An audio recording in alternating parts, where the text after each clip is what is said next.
দেখুন, এটি হচ্ছে চায়নার সবথেকে বড় ঘোড়ার অন্ডকোষের মেগা চিকেন। এই কিচেনে শুধুমাত্র ঘোড়ার অন্ডকোষ মানে ঘোড়ার টুনটুনিকে ব্যবহার করে প্রতিদিন 80 থেকে 90 কুইন্টাল রেসিপি তৈরি করে বিক্রয় করা হয়। এই কিচেনে তৈরি হওয়া 1 কেজি টুনটুনির মূল্য শুনে আপনার চোখ কপালে উঠে যাবে।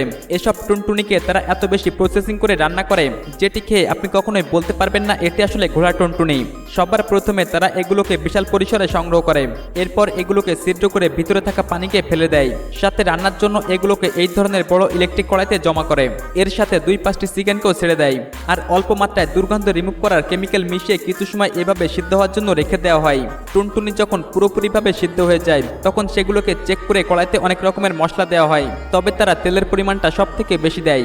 মশলা দেওয়ার সময় তারা খুবই সতর্ক থাকে, কারণ এই প্রসেসটাই টুনটুনির স্বাদকে পরিবর্তন করে দেয়। মশলা দেওয়া হয়ে গেলে 2 থেকে 3 ঘন্টা গনগনে আগুনে রান্না করার জন্য রেখে দেওয়া হয়। 2 থেকে 3 ঘন্টা পরে যখন এটি পুরোপুরিভাবে রান্না হয়ে যায় তখন এগুলোকে বিভিন্ন রেস্টুরেন্টে পাঠিয়ে দেওয়া হয়।